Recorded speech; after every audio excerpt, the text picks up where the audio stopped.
प्यारे बच्चों, सुप्रभात। आज हम पढ़ेंगे लखनवी अंदाज।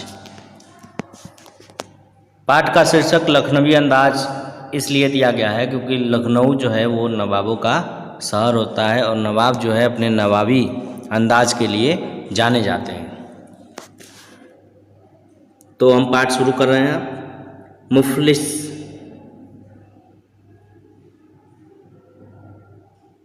मुफस्सिल की पैसेंजर ट्रेन चल पड़ने की उतावली में फुकार रही थी। आराम से सेकेंड क्लास में जाने के लिए दाम अधिक लगते हैं। दूर तो जाना नहीं था। भीड़ से बचकर एकांत में नई कहानी के संबंध में सोच सकने और खिड़की से प्राकृतिक दृश्य देख सकने के लिए टिकट सेकेंड क्लास का ही ले लिया। गाड़ी छूट रही थी। सेकेंड क्लास के एक छोटे डिब्बे को खाली समझकर जरा दौड़कर उसमें बढ़ गए। अनुमान के प्रतिकूल डिब्बा निर्जन नहीं था। मतलब अनुमान लगाया था कि वो डिब्बा खाली होगा, लेकिन वह डिब्बा खाली नहीं था। निर्जन अर्थात उसमें ऐसा नहीं था कि कोई जन नहीं था, कोई आदमी नहीं था। एक बर्थ पर लखनऊ की नवाबी नस्ल के एक सफ़ेदपोश सज्जन बहुत सुविधा से पालथी मारे बैठे थे।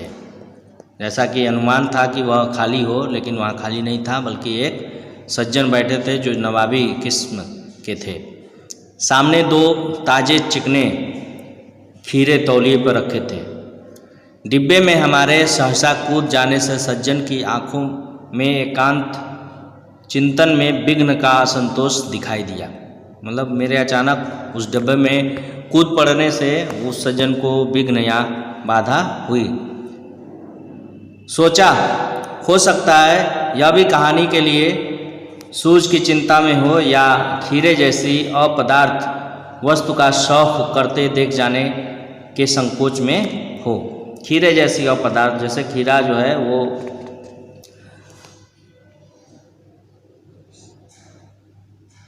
अपदार्थ वस्तु समझी जाती है, बहुत ही छोटी वस्तु समझी जाती है, और उसका शौक एक नवाब करें या और भी अनुचित प्रतीत होता है उनके हिसाब से।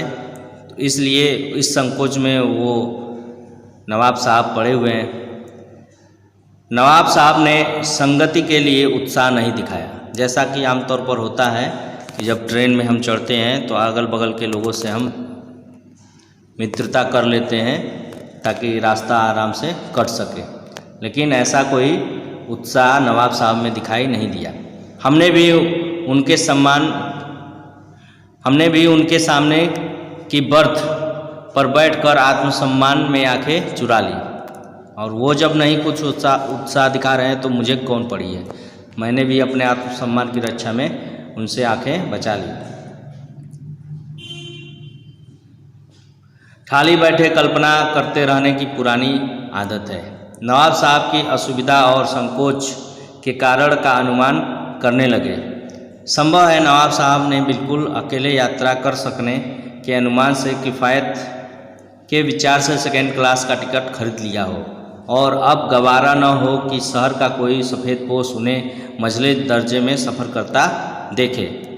लेखक अनुमान लगा रहे हैं कि हो सकता है कि भाई अकेले सफ़र करने के लिहाज से ये सेकेंड क्लास में आ गए हों और कोई दूसरा सफ़ेदपोश उन्हें कमज़ोर न समझे, इस हिसाब से वो संकोच कर रहे हैं।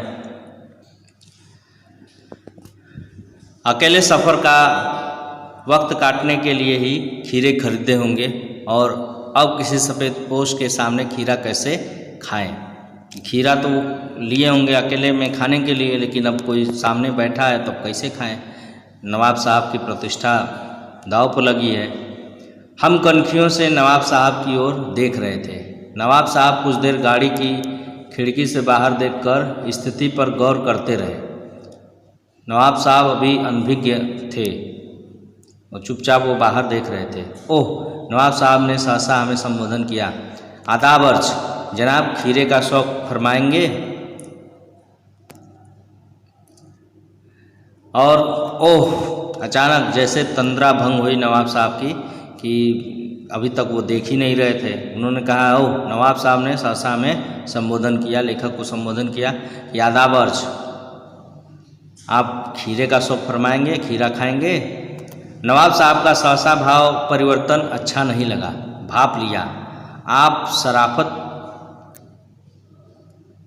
का गुमान बनाए रखने के लिए हमें भी मामूली लोगों की हरकत में लथेड़ लेना चाहते हैं, कि मतलब हम तो डूब ही रहे हैं, तुमको भी ले डूबे, तो हम मामूली अगर हैं खीरा खा के तो आपको भी खीरा खिला दें ताकि आप भी उस हिस्से में आ जाएं। जवाब दिया, शुक्रिया किबला शौक फरमाए। मैंने जवाब दिया कि नहीं, आप जो है शौक फरमाए, मुझे ये नहीं चाहिए।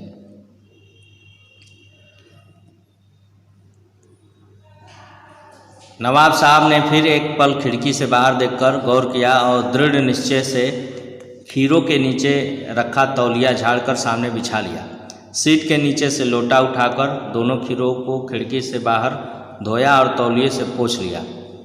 जेब से चाकू निकाला, दोनों खीरों के सिर काटे और उन्हें गोद कर झाग निकाला। फिर खीरों को बहुत एहतियात से छीलकर फाकों को करीने से तौलिए पर सजाते रहे। मतलब नवाब लोगों का अंदाज भी नवाबी होता है। उन्होंने बड़े ही आराम से खीरे को धोया, पोंछा और बड़े ही तरीके से छीला। उसके बाद उसको बारीक काट के और करीने का मतलब तरीके से तौलिए पर सजा दिए।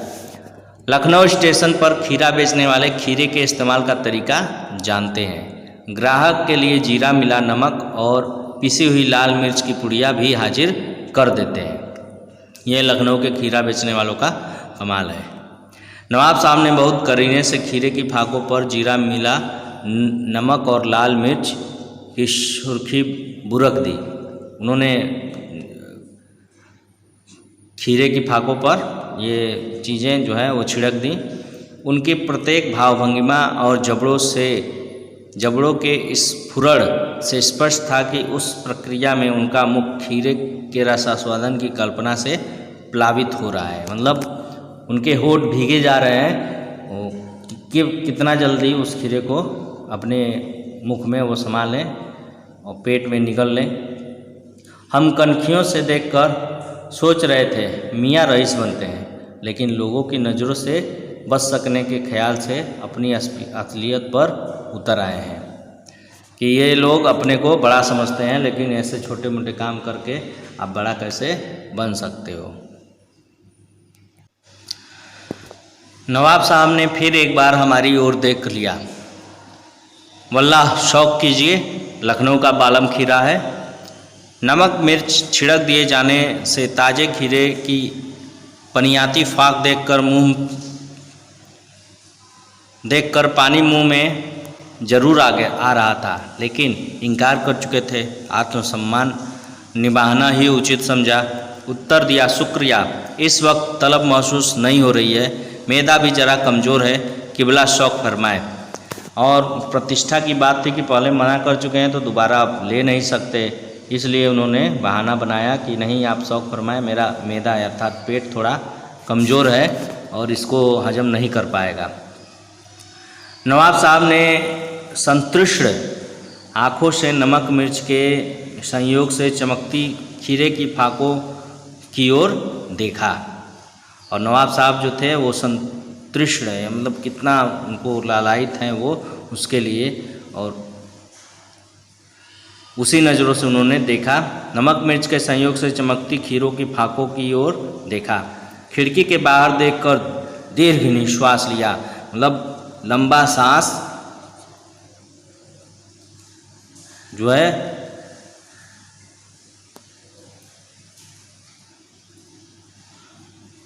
निश्वास किया और उसके बाद खीरे की एक फाक उठाकर होठों तक ले गए। फाक को सूंघा, स्वाद के आनंद में पलकें मूंद ली। मुंह में भरा है पानी का घूंट गले में उतर गया। तब नवाब साहब ने फाक को खिड़की से बाहर फेंक दिया। नवाब साहब खीरे की फाकों को नाक के पास ले जाकर वासना से रसास्वादन कर खिड़की के बाहर फेंकते गए। नवाब साहब ने खीरे की सब फाकों को खिड़की के बाहर फेंक कर तौलिए से हाथ और होठ पोंछ लिए और गर्व से गुलाबी आँखों से हमारी ओर देख लिया, मानो कह रहे हों यह है खानदानी रईसी का तरीका। मतलब नवाब साहब ने किसी खीरे को खाया नहीं, बल्कि उनको सूंघा और गले में पानी जो आया उसको गले तक निकला, मुंह में पानी जो आया उसको गले तक निकला, और मतलब वो खीरों का रसास्वादन ले लिए हों, केवल वो अपनी नवाबी दिखाने के लिए। नवाब साहब खीरे की तैयारी और इस्तेमाल से थक कर लेट गए। हमें तस्लीम में सिर खम कर लेना पड़ा। यह है ख़ानदानी तहजीब, नफासत और नजाकत।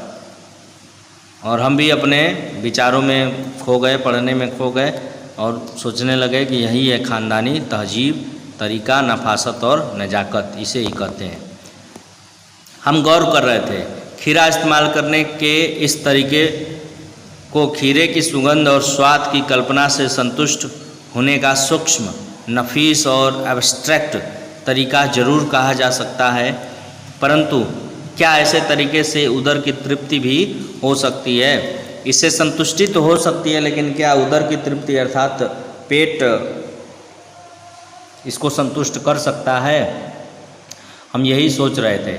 नवाब साहब की ओर से भरे पेट के ऊंचे डकार का शब्द सुनाई दिया और नवाब साहब ने हमारी ओर देखकर कह दिया, खीरा लजीज होता है लेकिन होता है शकील, नामुराद, मैदे पर बोझ डाल देता है। ज्ञान चक्षु खुल गए, पहचाना ये है नई कहानी के लेखक। और अचानक जो है लेखक को ज्ञान चक्षु लेखक के खुल गए, उन्हें ज्ञान का आभास हो गया, अरे हाँ यही है नए कहानी के लेखक।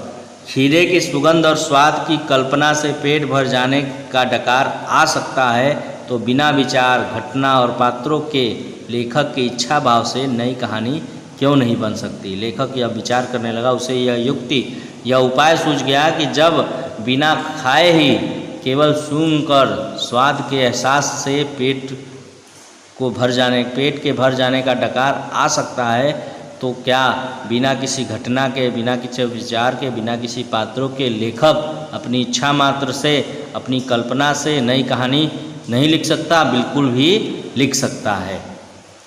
तो लखनवी अंदाज या एक व्यंग था जिसके आधार पर वह लेखक जो है यह बताना चाह रहा है कि हम अगर लिखना चाहें तो अपनी कल्पना के सहारे से भी बहुत कुछ लिख सकते हैं।